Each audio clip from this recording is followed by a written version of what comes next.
Welcome to business breakfast show.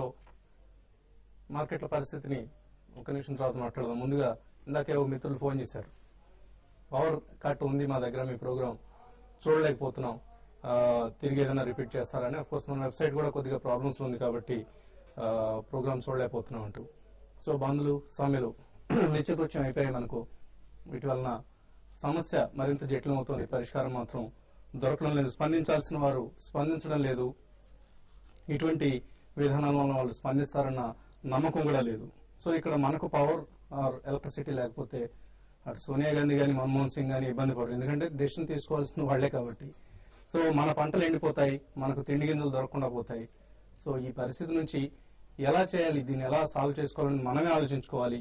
ఎవరో వచ్చి ఏదో చేస్తారన్న ఉద్దేశంతో మన బస్సులు ధ్వంసం చేసుకుంటూ వెళ్తే దాన్ని తిరిగి కొనుక్కోవాలంటే ధ్వంసం చేయడానికి 10 నిమిషాలు పడుతుంది, తిరిగి కొనుక్కోవాలంటే 2 ఏళ్లు పడుతుంది.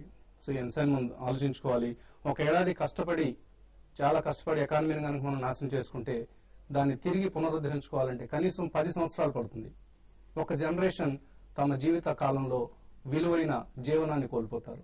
ఈ అంశాన్ని మనకు మనమే ఆలోచించుకోవాలి. ఆలోచన జ్ఞానం కోల్పోయి ఏవేవో విధ్వంసం అంతా చేసుకుంటూ వెళ్తే సమస్యకు పరిష్కారం రాదు. రాజకీయ ఒత్తిళ్లు, రాజకీయ కారణాలతోనే ఈ సమస్యకు పరిష్కారం దొరుకుతుందని అందరం గుర్తించాలి. సో డిమాండ్లు పరిష్కరించుకోవడానికి రాజకీయ విధానాల ద్వారానే వెళ్దాం, కానీ మన ఎకానమీని ధ్వంసం చేసుకుంటే నష్టపోయేది మనమే. ఈ అంశాన్ని ఒక్కసారి గుర్తు చేద్దాం అనిపించింది. ఎందుకంటే ఎకానమిస్ట్ కూడా ఇటువంటి పరిస్థితి మీద మాట్లాడేందుకు జంకే పరిస్థితి ఉంది. ఇప్పుడు ఎవరైనా మాట్లాడితే ఎవరికైనా వ్యతిరేకంగా మాట్లాడుతున్న భావం కలుగుతుంది. ఎవరు ఈ అంశాన్ని, చాలా సున్నితమైన అంశం కాబట్టి ఎవరు ఈ అంశాన్ని దృష్టికి తీసుకొచ్చే ప్రయత్నం చేయట్లేదు. కానీ ఒక బిజినెస్ జర్నలిస్ట్ గా ఇది మా బాధ్యత అన్న ఉద్దేశంతో చెప్తున్నాం. చాలా మార్గాలు ఉన్నాయి సమస్య పరిష్కరించుకోవడానికి.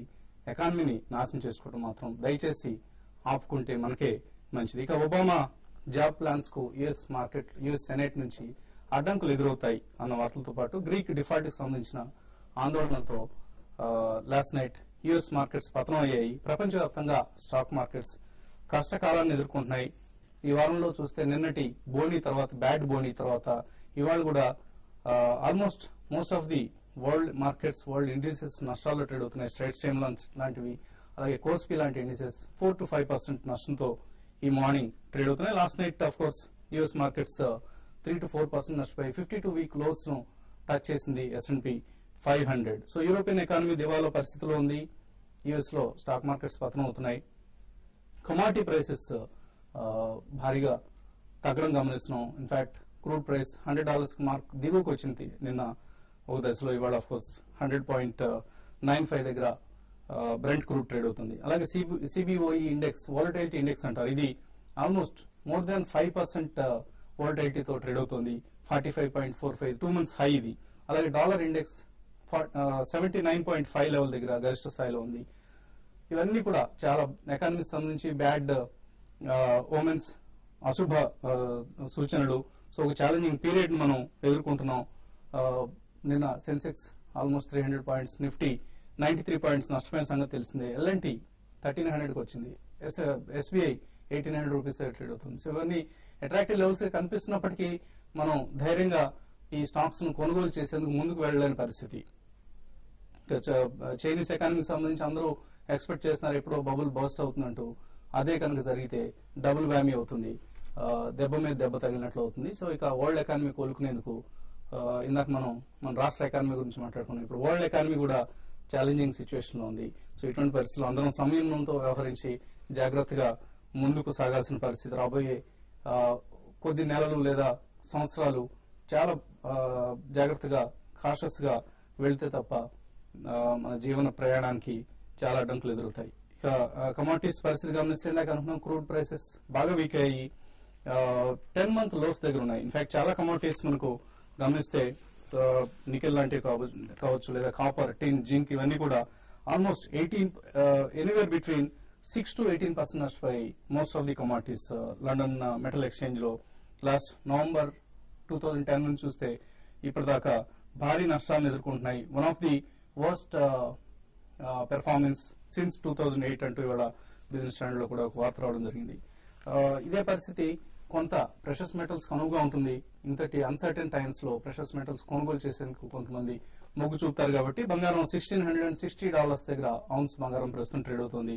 26,500 రూపీస్ దగ్గర 10 గ్రాముల బంగారం $460 లాభంతో ముగిసింది లాస్ట్ నైట్ ఎంసీఎక్స్ లో. అలాగే సిల్వర్ కూడా 52,070 దగ్గర క్లోజ్ అయింది 889 రూపీస్ లాభంతో. సో బంగారం వెండి మాత్రం కొంచెం స్ట్రాంగ్ గా కనిపిస్తున్నాయి. ఇక్కడ ఇతర కమాడిటీస్ అన్ని వీక్ గా ట్రేడ్ అవుతున్నాయి. మార్కెట్స్ పరిస్థితిపై మాట్లాడేందుకు అనలిస్ట్ ఇద్దరు మనతో సిద్ధంగా ఉన్నారు. సో సబ్ 4,800 లెవెల్ ను నిఫ్టీ టెస్ట్ చేయబోతోంది. ఇవాళ పుట్ కాల్ రేషియో కూడా 1.42 కి పెరిగిందంటే 1.4 నుంచి 1.42కి. సో కొంత బేరిష్ గా కనిపిస్తుంది మార్కెట్ అవుట్లుక్. 4,300 లాంటి లెవెల్స్ సమీప భవిష్యత్తులో ఉంటాయని అనుకోవచ్చు మనం. ఇవాళ అయితే market down trend. Short term కూడా నేను ఎప్పుడైతే 4,900 కింద బ్రేక్ డౌన్ అయ్యి మళ్ళీ లాస్ట్ 2 అవర్స్ కన్సాలేషన్ అయినా కూడా పెద్ద ఏమి 4,900 దగ్గర అటెంప్ట్ చేయలేకపోయింది. సో దీన్ని బట్టి షార్ట్ టర్మ్ అయితే డౌన్ ట్రెండ్. ఇక పుట్ కాల్ రేషియో అనేది మీరు చెప్పినట్టు కొంచెం పెరగడం జరిగింది. అంటే పుట్ సైడ్ ఎక్కువ తీసుకోవడం, బయింగ్ సైడ్ తీసుకోవడం జరిగింది. అంటే మార్కెట్ అవుట్లుక్ కూడా చాలా బేరిష్ గా కనిపిస్తుంది. అలాగే నిన్న కూడా చూస్తే కనుక ఎఫ్ఐస్ ఇంచుమించు 1,000 crores వరకు అమ్మకాలు చేశారు. సమీప భవిష్యత్తులో ఏం జరగబోతుంది? నా ఉద్దేశంలో షార్ట్ టర్మ్ లో 4,800, 4,700 దగ్గర చాలా మేజర్ మధ్యకాలిక సపోర్ట్ ఉంది. సో ఈ లెవెల్స్ పెద్దగా పడే అవకాశం కనిపించట్లేదు. ఎందుకంటే 4,800 అనేది లాంగ్ టర్మ్ సపోర్ట్, 4,700 కూడా లాంగ్ టర్మ్ సపోర్ట్. అలాగే వీక్లీలో మీడియం టర్మ్ చార్ట్ చూస్తే కనుక మార్కెట్ ఆల్మోస్ట్ కొంచెం ఓవర్ సోల్డ్ పొజిషన్ కి వస్తుంది. సో ఈ లెవెల్ నుంచి పడాలి అనుకుంటే కనుక ఫర్దర్ గా ఒక రీబౌండ్ వస్తుంది, ఒక రిలీఫ్ ర్యాలీ అనేది 4,700 నుంచి తప్పకుండా వస్తుంది. నా ఉద్దేశం మార్కెట్ ఇంకా లాస్ట్ ఫ్యూ డేస్ ట్రెండ్ చూస్తే కనుక 2 months ట్రెండ్ చూస్తే కనుక సైడ్ వేస్ ట్రెండ్ అనేది స్టక్ అయింది. సో 4,700 నుంచి రికవర్ అయ్యే అవకాశం కనిపిస్తుంది. ఇవాళ ఇంట్రాడేకి మటుకు 4,800 కింద ట్రేడ్ అవుతేనే షార్ట్ పొజిషన్ అటెంప్ట్ చేయాలి, లేదంటే కనుక షార్ట్ పొజిషన్ అటెంప్ట్ చేయకూడదు. 4,800 పైన కనుక కాసేపు ట్రేడ్ అవుతే కనుక లాంగ్ పొజిషన్ తీసుకొని 4,840 వరకు టార్గెట్ ఎక్స్పెక్ట్ చేయొచ్చు. షార్ట్ టర్మ్ లో మటుకు ట్రెండ్ ఎటువంటి మార్పు కనిపించలేదు, టెక్నికల్ గా ఎటువంటి చేంజ్ కనిపించట్లేదు, వీక్నెస్ కొనసాగే అవకాశం కనిపిస్తుంది. సో మ్యూచువల్ ఫండ్ మార్కెట్ లో మనం ఇటీవల గమనిస్తే ఎక్కువగా ఎస్ఐపీలకు సంబంధించిన యాడ్స్ గమనిస్తున్నాం. దైవ అసెట్ మేనేజ్మెంట్ అంటే ఇవాళ కూడా ఒక యాడ్ రావటం గమనిస్తున్నాం. సో బేసిక్ గా ఇన్వెస్టర్స్ వీక్ మార్కెట్ ని అడ్వాంటేజ్ గా తీసుకుని ఎస్ఐపీస్ లో ఎక్కువగా ఇన్వెస్ట్ చేస్తున్నట్టు తెలుస్తుంది. So almost monthly 1,200 to 1,300 crores worth money SIP రూపంలో ఈక్విటీ స్కీమ్స్ లోకి ప్రవహిస్తుంది. సో ఇంత ముందు లాస్ట్ ఇయర్ ఇదే పీరియడ్ లో ఇది 800 crores ఉన్నట్లుగా చెప్తున్నారు. సో ఒక లంసమ్ గా ఇన్వెస్ట్ చేయడం కంటే ఎక్కువ మంది ఎస్ఐపీ రూట్ ను సెలెక్ట్ చేసుకుంటున్నారు. ఇది హెల్దీ ట్రెండ్ అనుకోవచ్చా?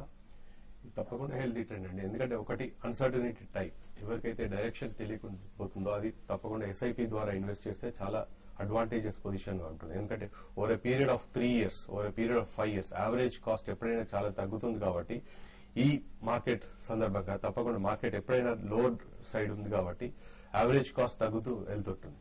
So 2 years, 3 years time frame లో మీకు తప్పకుండా SIP will give you better return than your lump sum investment. Because 3 months, 6 months, 1 year ఇంకా అన్సర్టన్ ఉంది. ఇప్పుడు మార్కెట్ ఎలా ఉందంటే మీకు చెప్పినట్టు లెవెల్స్ చెప్పినట్టు 4,800, 4,700, 4,600 ఎవరికి ఐడియా లేదు ఎక్కడి వరకు వెళ్తుందో.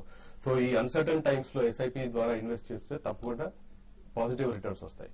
అదే మాదిరిగా అదర్ సైడ్ ఈజ్ డెట్ అనేది ప్రాబ్లీ ఇప్పుడు మంచి ఇంట్రెస్ట్ రేట్స్ రిటర్న్స్ వస్తున్నాయి. ఇప్పుడు 3 months ఎఫ్ఎపి అనుకోండి, or probably fixed maturity plans is 9.3%. 1 year FMP is 9.5%. So ఈ 1 year టైం ఫ్రేమ్ తీసుకునే బదులు 3 months తీసుకున్న తర్వాత మళ్ళీ రోల్ ఆన్ చేసుకోవచ్చు. సో ఇలా మీకు ప్రాబ్లీ క్యూములేటివ్ ఎఫెక్ట్ లో చాలా మంచి రిటర్న్స్ వచ్చే అవకాశం కూడా డెట్ లో కూడా ఉన్నాయి. సో అసెట్ అలొకేషన్ అనేది చాలా ఇంపార్టెంట్. మనం లాస్ట్ 6 months, 1 year నుండి రెగ్యులర్ గా ఇంప్రెస్ చేస్తున్నాం. అసెట్ అలొకేషన్ ఒక ఇండివిజువల్ కి చాలా important. How long he can go in to probably equity, how much he can go in to debt. So ఈ రెండు బ్యాలెన్స్ చేసుకుంటూ వెళ్తే తప్పకుండా పాజిటివ్ రిటర్న్స్ వచ్చే అవకాశం ఈ మార్కెట్ లో కూడా నాకు కనపడుతుంది. ఓకే అండి. సో ఇన్వెస్టర్ నుంచి కాల్స్ తీసుకోబోయే ముందు ఒక చిన్న బ్రేక్ తీసుకున్న ఎస్టీఎక్స్ నిఫ్టీ సుమారుగా 34 పాయింట్ల నష్టంతో ట్రేడ్ అవుతుంది. ఒక week gap down opening markets లో ఎక్స్పెక్ట్ చేస్తున్నాం. చిన్న బ్రేక్ తీసుకున్నాం. US markets last night almost 13 month లోను టచ్ చేయడంతో గ్లోబల్ ఇండిసెస్ అన్ని కూడా ప్రస్తుతం నష్టాల్లో ట్రేడ్ అవుతున్నాయి. ఎస్టీఎక్స్ నిఫ్టీ 4833 దగ్గర ట్రేడ్ అవుతుంది, 4830 దగ్గర. సో ఆల్మోస్ట్ ఒక గ్యాప్ డౌన్ ఓపెనింగ్ వాళ్ళ మార్కెట్స్ లో మనం ఎక్స్పెక్ట్ చేయొచ్చు. ఫస్ట్ కాలర్ వైజాగ్ నుంచి సుందర్రావు లైన్ ఉన్నారు. సుందర్రావు గారు నమస్తే సార్. నమస్తే. ఈ హోటల్స్ రిటైల్ 110 లో తీసుకున్నాం సార్. ఇప్పుడు ఏమన్నా యావరేజ్ చేయొచ్చు అంటారా? అలాగే న్యూటెక్ ఇండియా 30లో 2000 తీసుకున్నాం అండి. ఓకే, దాని టచ్ కోటాన్ ఇండియా వర్క్ అవుతుందంటారా? కుటాన్స్ రిటైల్ చాలా worst performer, one of the most loser గా కూడా మనం చెప్పుకోవచ్చు ఈ స్టాక్. అవునండి, లాస్ట్ 1 year గా చూస్తే కనుక అంతర్గతం కూడా చూస్తే కనుక 350 నుంచి కంట్రీస్ గా పడుతూ కరెక్ట్ గా లాంగ్ టర్మ్ అసలు 220 రూపీస్ వరకు పడిపోవడం జరిగింది. ఇప్పుడే లాస్ట్ 1 week గానే కన్సాలిడేషన్ అయ్యి కొంచెం మైనర్ అప్ ట్రెండ్ రావడం జరిగింది. బట్ కానీ మీరు రేట్ రావడానికి అయితే ఇమ్మీడియట్ గా వచ్చే అవకాశం లేదు. కొన్నాళ్ళు ఓపిక్ గా వెయిట్ చేయక తప్పదు. మార్కెట్ ఎక్స్ట్రీమ్ గా బేరిష్ గా ఉంటే తప్ప కుదరదు. నా ఉద్దేశం వేరే స్టాక్స్ లో కూడా కొంచెం యావరేజింగ్ చేసుకుంటే బెటర్. అలాగే న్యూటెక్ చూస్తే కనుక 65 రూపీస్ నుంచి కంటిన్యూస్ గా బేరిష్ గా 5 రూపాయలు 4 రూపాయల వరకు పడిపోవడం జరిగింది. ఇది కూడా ఇమ్మీడియట్ గా పెద్ద ఈ స్టాక్ మీద కూడా ఆశయం పెట్టుకోవాల్సిన అవసరం కూడా లేదు. బేరిష్ గానే కనిపిస్తుంది. హోల్డ్ చేయక తప్పదు. కాకపోతే ఓకే అండి, 2 స్టాక్స్ హోల్డ్ చేయండి. బట్ చాలా హై ప్రైస్ లో ఎంటర్ అయ్యారు కుటాన్స్ లో. మేబీ ఎక్కడైనా 20 రూపీస్ ఆ ప్రైస్ లో మీరు కొద్దిగా యావరేజ్ చేసుకుంటే ర్యాలీస్ లో ఎగ్జిట్ అయ్యే ప్రయత్నం చేయొచ్చు. రామ విశాఖపట్నం నుంచి నెక్స్ట్ కాలర్. హలో హలో, చెప్పండి రామ గారు. సిల్వర్ 66,000 లో, గోల్డ్ 28 లో హోల్డ్ చేసి పెట్టానండి. హోల్డ్ చేసుకోవచ్చా లేదా విత్డ్రా అయితే మంచిది అంటారా? ఒక హోల్డ్ అయితే ఎంత టైం వరకు వెయిట్ చేస్తాను? ఎక్కడ మీరు ఫిజికల్ గా తీసుకున్నారవి ఫ్యూచర్స్ లో అండి? ఫీచర్స్ అండి. ఫ్యూచర్స్ లో కొద్దిగా హై ప్రైస్ లో ఎంటర్ అయ్యారు, ఎస్పెషల్లీ సిల్వర్ అయితే. సో ఏమైనా రికవరీ వస్తుందా? 66,000 వరకు సిల్వర్ వచ్చే అవకాశాలు ఎంతవరకు? గోల్డ్ అయితే రికవరీ వచ్చే అవకాశం కనిపిస్తుంది. లాస్ట్ 2 days గా చూస్తే కనుక మైనర్ అప్ ట్రెండ్ 28,000 వరకు మళ్ళీ టెస్ట్ చేసే అవకాశం ఉంది. కానీ సిల్వర్ మటుకు కొంచెం వెయిట్ చేయక తప్పదు. నా ఉద్దేశంలో వీలుంటే కనుక 49,000 50,000 దగ్గర యావరేజ్ చేసుకుని మళ్ళీ ఒక రీబౌండ్ 55 56 వస్తే కనుక ఆటోమేటిక్ గా మీ యావరేజ్ ప్రైస్ కూడా తగ్గుతుంది. కాబట్టి 55 56 దగ్గర ఎగ్జిట్ అవ్వచ్చు. సో గోల్డ్ ప్రాబ్లం లేదు. సిల్వర్ మటుకు కొంచెం కాషియస్ గా హోల్డ్ చేయండి. మీరు చాలా అప్రమత్తంగా ఉండాలండి. Averaging not just for the sake of averaging. Definite గా అక్కడ నుంచి బౌన్స్ బ్యాక్ అవుతుంది అన్న ఆలోచన ఉన్నప్పుడే మీరు యావరేజ్ చేసే ప్రయత్నం చేయండి. Otherwise wait for some more time అండి. కిషోర్ బెంగళూరు నుంచి నెక్స్ట్ కాలర్. కిషోర్ గారు. గుడ్ మార్నింగ్ వరుణ్ గారు. Good morning. నేను హెచ్డిఎఫ్సి బ్యాంక్ 489 దగ్గర తీసుకున్నానండి లాంగ్ టర్మ్ పర్స్పెక్టివ్ లో. ఓకే అండి. అండ్ నెక్స్ట్ వచ్చి టాటా పవర్ కరెంట్ లెవెల్స్ లో తీసుకుందాం అనుకుంటున్నాను. కొంచెం రెండు సజెస్ట్ చేస్తారా కొంచెం? ఓకే అండి, HDFC bank and Tata power. HDFC bank చూస్తే కనుక ఇంచుమించు మీరు కొన్న రేట్ దగ్గరే ఉందండి. మార్కెట్ ఏమాత్రం ర్యాలీ వస్తే కనుక 500 540 వరకు వెళ్లే అవకాశం కనిపిస్తుంది. హోల్డ్ చేయండి. కాకపోతే 440 దగ్గర ఒక మీడియం టర్మ్ స్ట్రాంగ్ సపోర్ట్ ఉంది. 440 కింద కనుక 1 or 2 సెషన్స్ క్లోజ్ అవుతే మటుకు అప్పుడు ఒక షార్ట్ టర్మ్ వీక్నెస్ ఎక్స్పెక్ట్ చేయొచ్చు. టాటా పవర్ చూస్తే కనుక కంటిన్యూస్ గా డౌన్ ట్రెండ్ లో ఉంది. కరెంట్ రేట్ 95 స్ప్లిట్ అయినట్టుగా కనిపిస్తుంది. సో 95 దగ్గర 90 రూపీస్ దగ్గర లాంగ్ టర్మ్ సపోర్ట్ ఉంది. హోల్డ్ చేయండి. ఓకే అండి. సో టాటా పవర్ ఫ్రెష్ గా కొనాలనుకుంటున్నారు, తప్పకుండా డిక్లైన్స్ లో కొనుగోలు చేయండి. హెచ్డిఎఫ్సి బ్యాంక్ ప్రస్తుతానికి హోల్డ్ చేయండి. నెక్స్ట్ కాలర్ లత బెంగళూరు నుంచి. హలో హలో, చెప్పండి లత. నేను ఒక 100 grams గోల్డ్ తీసుకోవాలనుకుంటున్నానండి. ఓకే అండి, అంటే జ్యువెలరీ కోసమా లేదా? లైక్ బిస్కెట్స్ లో ఒక 100 grams, జ్యువెలరీలో 150 grams తీసుకోవాలనుకుంటున్నాను. So which is the best time? So ఈ టైంలో మీరు ఎలాగో జ్యువెలరీ అయితే డెఫినెట్ గా తీసుకోండి. 150 grams అంటున్నారు. జ్యువెలరీ తప్పకుండా కొనుగోలు చేయండి. మీరు ఈ ప్రైస్ లో కొంచెం డిక్లైన్స్ వచ్చినప్పుడే మీరు బిస్కెట్ రూపంలో తీసుకోవడం బెటర్ అండి. నిన్న కూడా కొంచెం మనం గోల్డ్ స్ట్రెంగ్ కావడం గమనించాం. మేబీ అరౌండ్ 25,000 ప్రైస్ లో ఐడియల్ గా కనిపిస్తుంది.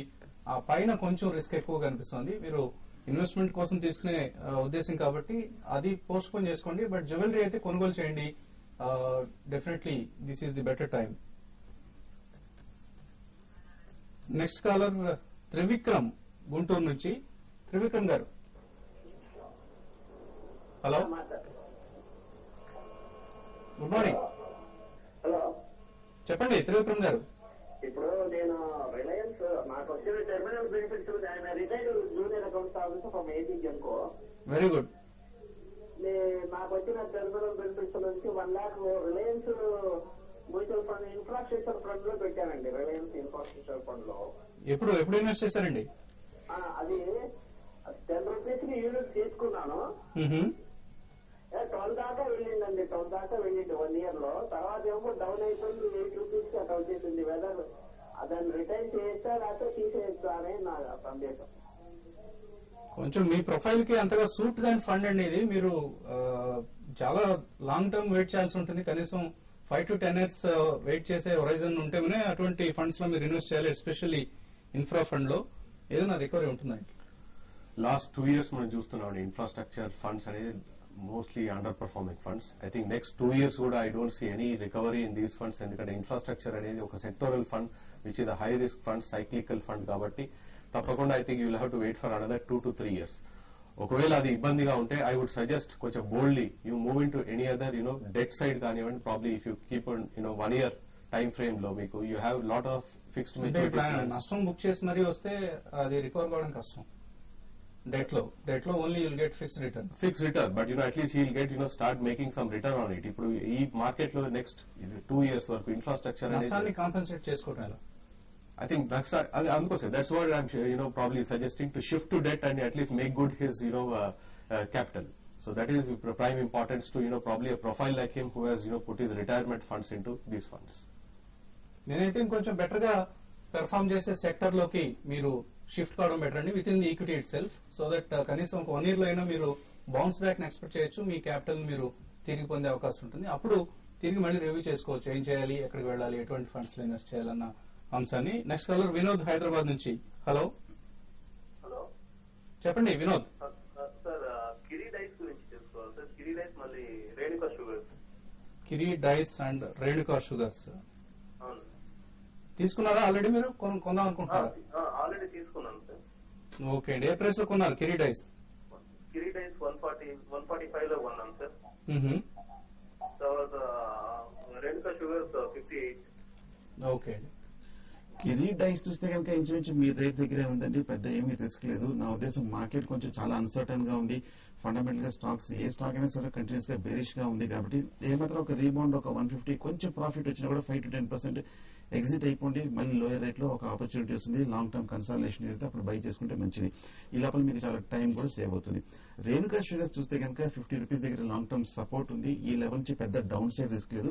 అలాగే ఈ సెక్టర్ లో డెఫినెట్ గా టాప్ స్టాకే కాబట్టి ఈ లెవెల్లో మీరు ఎగ్జిట్ అవ్వదు, హోల్డ్ చేస్తే మంచిది. ఓకే అండి. సో ఫైనల్ గా ట్రేడర్స్ ఎటువంటి కాల్స్ ఇస్తున్నారు?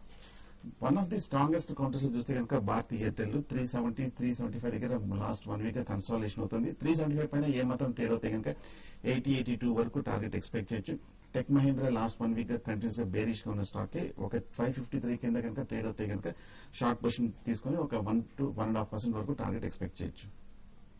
అలాగే కుటుంబరావు రికమెండ్ చేస్తున్నారు Mundra port buy above 154 stop loss 151 target 160 వరకు ఇంట్రాడే లో వచ్చే అవకాశం ఉందంటున్నారు. అలాగే M&M buy above 810 rupees, stop loss 805, target 823, almost 3% పెరిగే అవకాశం ఉందంటున్నారు M&M. శేషు ఎల్ఎన్టీ బై చేయమంటున్నారు అబౌవ్ 1320 ఉంటే స్టాప్ లాస్ 1310, టార్గెట్ 1346 వరకు వస్తుందంటున్నారు. But trade with strict stop loss. చాలా వీక్ గా ఉన్న కౌంటర్స్ ఎల్ఎన్టీ ఒకటి. సో ఇవి ఇప్పటివరకు ఉన్న ట్రేడింగ్ కాల్స్. మరి కొద్దిసేపట్లో 9 AM న్యూస్ బులెటిన్ కరుణ అందిస్తారు. Breakfast, makeup courtesy, beautiful people, Biospa and Salon, Kondapur, Banjara Hills, Aparna Towers. Contact 040-4017-3596 402.